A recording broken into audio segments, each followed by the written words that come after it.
Hi friends, welcome to my YouTube channel Sandeep Bayowala. तो आज की इस वीडियो के अंदर हम बात करने वाले हैं टीआरएनए के बारे में। TRNA is also known as adaptor molecule. TRNA को हम एडेप्टर मॉलिक्यूल के नाम से भी जानते हैं। तो सबसे पहले बात करते हैं हम टीआरएनए के बारे में। टोटल जितना भी आरएनए बनता है आपका 10 से 15% जो आरएनए होगा वो हमें टीआरएनए देखने को मिलेगा। डीएनए से जब आरएनए बनता है ट्रांसक्रिप्शन प्रोसेस के अंदर, तो उसमें 3 टाइप का आरएनए बनता है। सबसे फर्स्ट आरएनए होता है आरआरएनए, सेकंड होता है एमआरएनए और थर्ड होता है आपका टीआरएनए। तो ये जो टीआरएनए होता है आपका, इसका अमाउंट टोटल आरएनए का हमें 10 से 15% हमें देखने को मिलता है ट्रांसक्रिप्शन प्रोसेस के अंदर। तो हम इस वीडियो के अंदर टीआरएनए के बारे में बात करते हैं। टीआरएनए जो होता है वो न्यूक्लियस के अंदर बनेगा और न्यूक्लियस के अंदर डीएनए से ही बनता है। टीआरएनए न्यूक्लियस के अंदर ही बनेगा। सबसे छोटा आरएनए होता है टीआरएनए का। अगर साइज की हम बात करते हैं तो सबसे छोटा आरएनए होता है, इसका साइज जो है आपका 4s। 4s मीन होता है इसकी 4 सब यूनिट का होता है।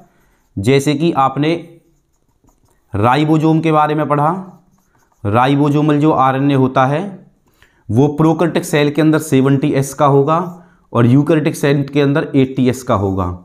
एस जो होता है वो आपका स्वेडबर्ग यूनिट है। स्वेडबर्ग ने इसको डिस्कवर किया था, इसके कोफिशिएंट को बताया था, इसकी डेंसिटी के बारे में बताया था, इसलिए इसको हम एस के नाम से यहाँ पे इस यूनिट को हम एस बोलते हैं, सब यूनिट।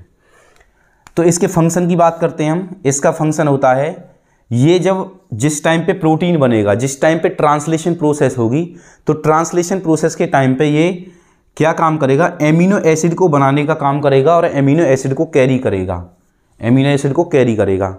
तो एनसीईआरटी में आपका दिया हुआ है एक साइंटिस्ट, एक बायोलॉजिस्ट है जिसका नाम है फ्रांसिस क्रिक।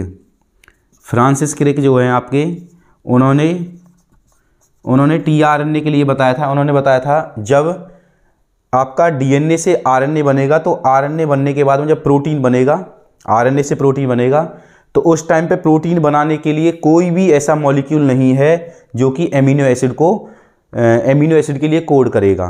तो उन्होंने बताया कि एक मॉलिक्यूल है ऐसा जो एमिनो एसिड के लिए कोड करता है, जो एक कोडोन पर तो कोड करेगा, उसकी सीक्वेंस को रीड करेगा एमआरएनए की, और दूसरे कोडोन पर आपके एमिनो एसिड को एक्सेप्ट करेगा। तो फ्रांसिस क्रिक ने इसके बारे में बताया था। अब हम बात करते हैं टीआरएनए का स्ट्रक्चर। टीआरएनए का स्ट्रक्चर आपको 2 शेप में देखने को मिलता है। अगर हम इसको 2D मीन 2 डायमेंशनल में अगर इसके स्ट्रक्चर को देखते हैं तो हमें ये स्ट्रक्चर दिखाई देगा, और अगर हम इसे 3D शेप में इस स्ट्रक्चर को देखेंगे तो हमें ये स्ट्रक्चर दिखाई देगा। इस स्ट्रक्चर को नाम देते हैं हम क्लोवर लीफ, और इस स्ट्रक्चर को नाम देते हैं हम इन्वर्टेड एल। ये आपका इन्वर्टेड एल शेप का दिखाया हुआ है। अगर जब हम इसको 3D स्ट्रक्चर से देखेंगे, और ये आपका 2D में क्लोवर लीफ के स्ट्रक्चर का दिखाया हुआ है, तो ये एक बहुत कॉम्प्लिकेट स्ट्रक्चर होता है।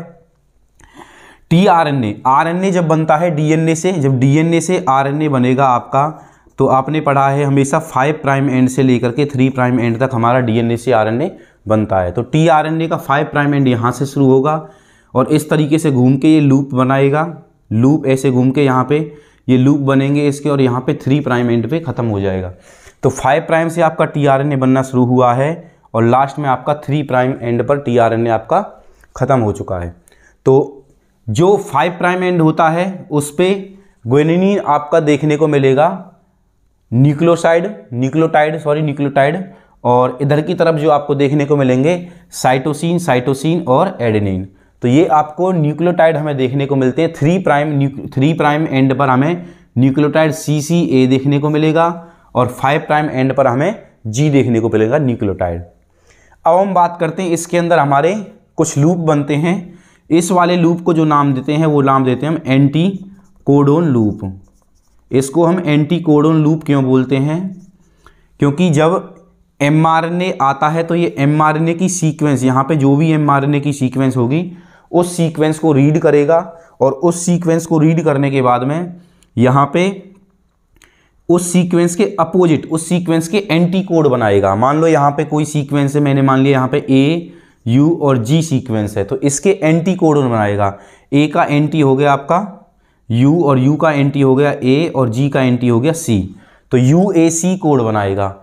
अब जिसके लिए यूएसी कोड करेगा, ये होगा आपका डी लूप और ये होगा आपका टी लूप। डी लूप का फंक्शन क्या होता है, और इस लूप को बोलते हैं हम, ये टी लूप हो गया और ये हो गया आपका डी लूप, और इस लूप को बोलते हैं हम वेरिएबल लूप।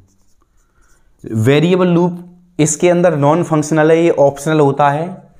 और यहाँ से एंटी कोडन क्या काम करेगा, इस कोड को रीड करेगा। जैसे ही एंटी कोडन रीड करेगा तो डी लूप अपना फंक्शन स्टार्ट करेगा। डी लूप क्या काम करेगा, डी लूप का जो फंक्शन होगा, डी लूप यहाँ से एक एंजाइम बनाएगा, जिस एंजाइम का नाम है एमाइनो एसाइल। एमाइनो एसाइल सिंथेसाइजेज,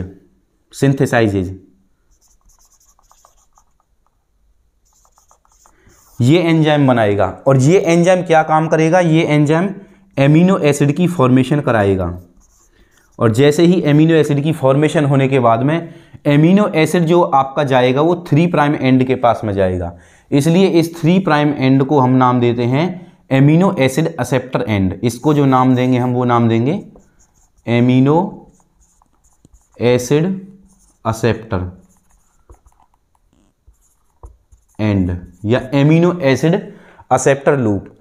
तो ये आपका टीआरएनए है, ये इसके अंदर फंक्शन हो गया। अगर हम बात करें टी लूप की, टी लूप का क्या फंक्शन होता है, टीआरएनए को राइबोसोम के साथ में अटैच करवाने वाला जो लूप होता है वो टी लूप होता है। ये राइबोसोम के साथ में इसका कनेक्शन बना के रखता है, क्योंकि जब टीआरएनए अपना फंक्शन करेगा तो वो राइबोसोमल आरएनए की जो लार्ज यूनिट होगी, राइबोसोम आरएनए के अंदर हमें 2 यूनिट मिलती हैं, प्रोकैरियोटिक सेल के अंदर भी, यूकैरियोटिक सेल के अंदर भी।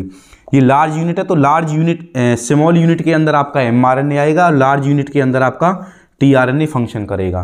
तो ये टीआरएनए जो होगा टी लूप के साथ में, राइबोसोम के साथ में अटैच रहेगा। तो इसी तरीके से आपके एमिनो एसाइल जो सिंथेसाइज एंजाइम बनाएंगे, ये 20 टाइप के एंजाइम बनाएंगे। 20 टाइप के जो एंजाइम होंगे वो 20 टाइप का ही एमिनो एसिड बनाएगा। 20 टाइप का ही एमिनो एसिड बनाएंगे। तो इससे ज़्यादा ना इसके अंदर एंजाइम बनेगा, ना ही 20 टाइप से ज़्यादा एमिनो एसिड बनता है। और जब एमिनो एसिड यहाँ से बनते जाएंगे 3 प्राइम एंड से आगे, वो एक पेप्टाइड बॉन्ड के थ्रू जुड़ते जाएंगे, जो कि आपकी ट्रांसलेशन प्रोसेस को कंप्लीट करवाएंगे।